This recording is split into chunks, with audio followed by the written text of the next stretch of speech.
welcome back, everybody. Okay, so decided to do a new format. I used to record videos on my phone. My phone's acting up, so new format. And honestly, this is more hands-on, and I could show you better than I could tell you. Okay, so I decided. Okay, why is nobody on inventing anymore? Like, in my opinion, right? That little period of time between the late 19th and early 20th century is when we as black people in America were at our intellectual peak, right? We had great inventors, all right? We had Garrett Morgan, Lewis Latimer, Granville T. Woods, Madam C.J. Walker, all right? A lot, a whole lot of them. Those are just four I can name right off the top of my head because those are like the four most prominent inventors of that era. Okay, so we got the 3D printer, okay? We got the 3D printer, and we've got this thing called microbots, all right? So, just a quick little thing to show you guys the United States Marines are using 3D printers right now to build these surveillance drones, okay? And they're doing it in less than 24 hours at a cost that nobody's ever even really fathomed before. These military technologies, all right, these drones, these SUAS drones, all right, on average, $250,000 to $1,000,000 per per drone. This brings down the price to about $10,000. Okay, $10,000 a drone, give or take a little more, a little less. Definitely less than six figures per drone, which is what they used to pay at the very least for these things. Very flimsy drones at that too. Okay, so I wanted to show you guys this. Now we all know about the 3D printer, okay, but this is a 3D printer. It's a prototype. It's a prototype going for $100. All right, so I'm gonna let this guy tell you about this specific 3D printer. All right, but for those of you out there that don't know, 3D printers are like $2,000 to get a good one. All right, so this is a game changer. All right, let's see what he's got to say.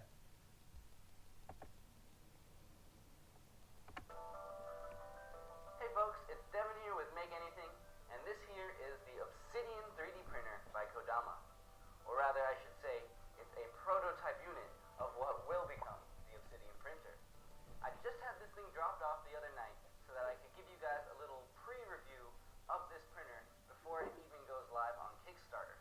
The reason I agreed to do this pre-review is because I think the Obsidian printer has the potential to really be a game changer in the 3D printing industry. For backers on Kickstarter, this printer will start at $99 for the most basic kit, up to $250 for the deluxe kit. What I have here is the prototype of what will become that kind of middle tier version, which will be $150 on Kickstarter, and then the price will bump up a little more when this becomes a real commercial product. Still, this is going to be a ridiculously cheap printer, and the idea is that they really want to disrupt the market, make 3D printing more accessible to more people, make it accessible to schools, third world countries, or people who just couldn't afford 3D printers before. I was told that the baseline goal of this printer is to rival the quality of the Ultimaker 2 Go, which currently costs 10 times more than what this printer will cost. So if they're able to do that, it's really going to be amazing, and well, that's why I'm trying it out today. So far, I haven't completed any prints on this machine, so I'm really eager to see what it can do. I do have this little print that I started. It got about 9% done before I got tired last night and had to pull the plug. But, interestingly enough, that doesn't mean this is a failed print. Check this out. The Obsidian printer is actually able to resume a print after a power failure, which is pretty crazy. It's something you don't see in most printers, regardless of price. I should mention that this feature is limited to the Obsidian Plus and the deluxe versions. The $99 basic version of this Obsidian printer is going to lack some of the conveniences of the Obsidian Plus that I have here. It's not going to have the LCD screen or the injection molded housing, and you have to use a USB cable to print rather than using the cable or an SD card like this version. That said, even the basic version will have a heated bed so you can print all kinds of materials, and the print quality itself should be just as good, which, as you can see here, is in fact very clean and good, especially for this price. I also really like that the build plate is magnetically attached, so it's easy to remove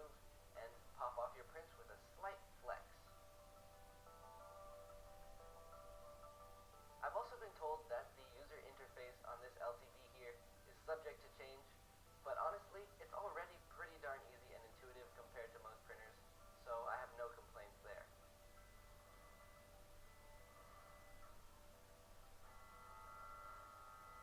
My second print is going to be that little benchy model that I use for all my reviews, because of course we want a benchmark to compare it to all the other printers I've tried out. So here it is printing out in that same Polymaker teal PLA material, which I just love. What a great color. Once again, the print pops off super easily, and, well, just take a look at this benchy. It pretty much speaks for itself. It's super smooth, it came out solid, the overhangs were handled quite well. It's a really great print, and it rivals the quality of other printers that cost 5-10 times as much money. After that, I wanted to try out a functional print, so I printed out this screw, which is actually the radiator plug for my BMW. This is a part that broke on my car, and it would have cost me at least $20 on eBay and a lot of waiting, but instead I was able to really quickly design and print this thing within a couple hours, and it's been working just great. With things looking good, I decided to try something a bit more challenging. This scaled up version of the King from my VR sculpted chess set. Some of those intense overhangs do get a little bit hairy, but overall it's another really great print. So I threw the ultimate challenge at this printer, this hypercube that I designed, which has some ridiculous overhangs that FDM printers probably shouldn't even be able to do, and yet the Obsidian did complete the print. This one wasn't perfect, there was a bit of under extrusion, but that might just have to do with the settings I used, and like I said, I'm honestly just surprised that it managed to print the whole thing.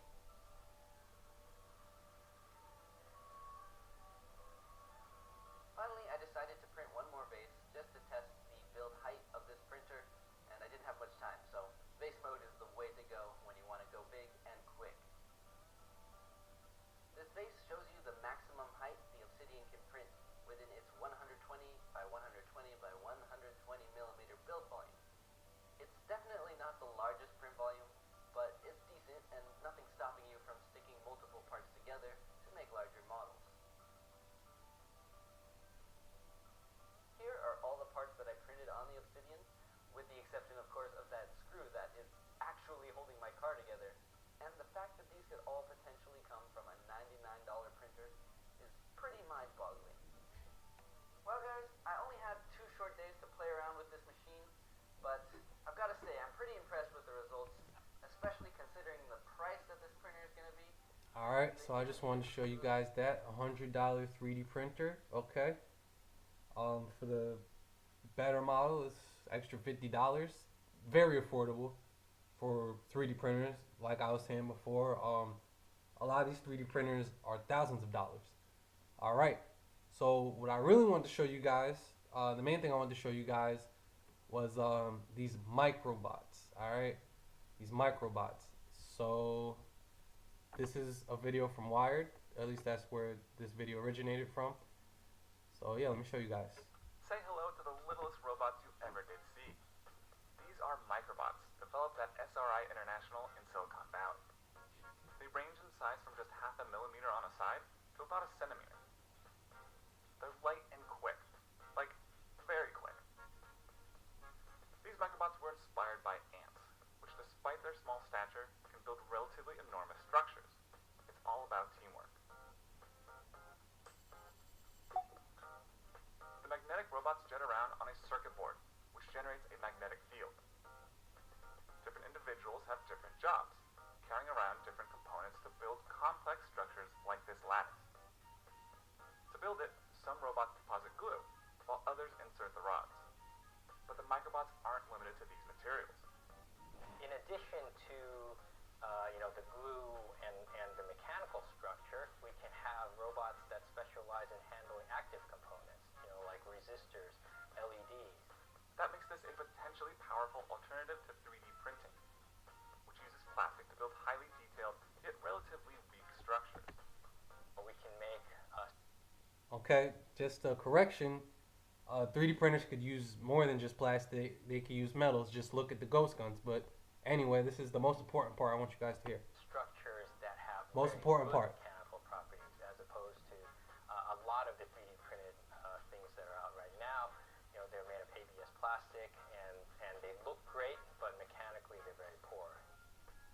But that's not to say microbots will outright replace 3D printing. They could actually work in conjunction, a 3D printer building with detail, and the robots adding structural support and even electronic components. You hear that? Electronic components. That's been the major downfall or the major limitation of the 3D printer is that they can only make shells. They can't make fully wired electronics and everything like that, especially with just the plastic models, okay?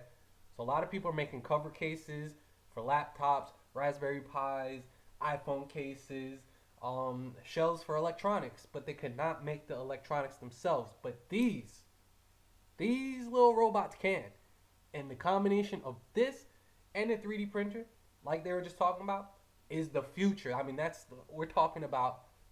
We're back, all right. With these two technologies, we're back to inventing, and we need to be back inventing. Okay. Now, before everybody gets all spooked out, all right, these technologies are based off of what's in nature. They base these microbots off of ants and geckos, and I'll show you that in the next video. I'll show you. All right. But just check this Other out. kinds of microbots could well find uses besides manufacturing. Check this out. These are also magnetic microbots controlled with a magnetic field, but they're on a far smaller scale, like the microscopic scale.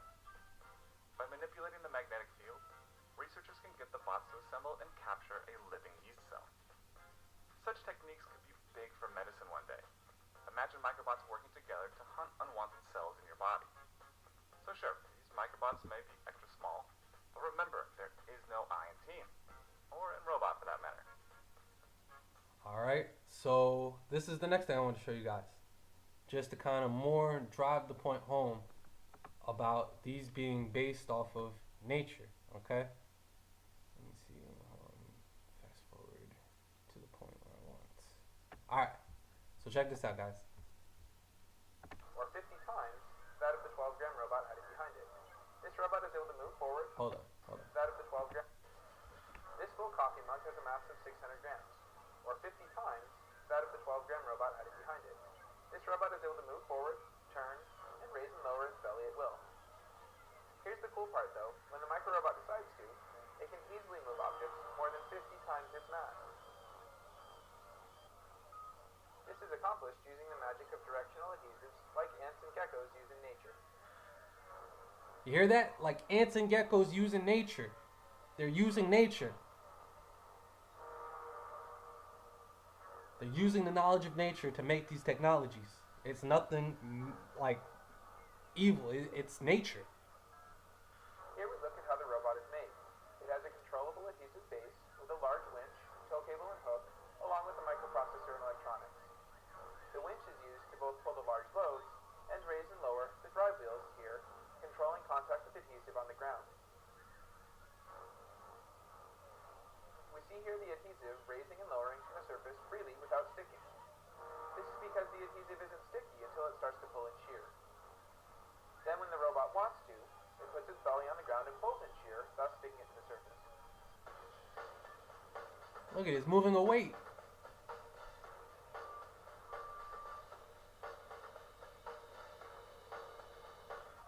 The controllable adhesive used allows these robots to dramatically outperform comparable friction-based robots. Here we show the same 12-gram robot repeatedly pulling over 4.2 kilograms, or 350 body weight. Note how it engages with adhesives, pulls for a cycle, releases the adhesives without sticking, drives forward, and repeats the cycle.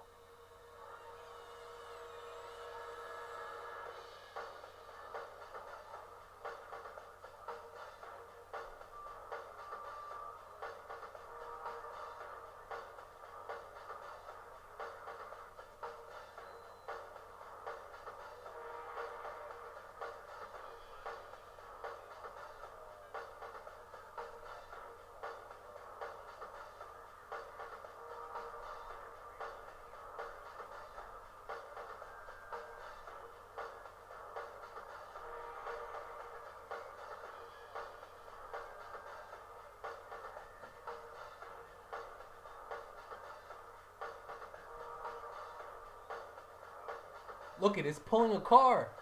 It's pulling a whole car.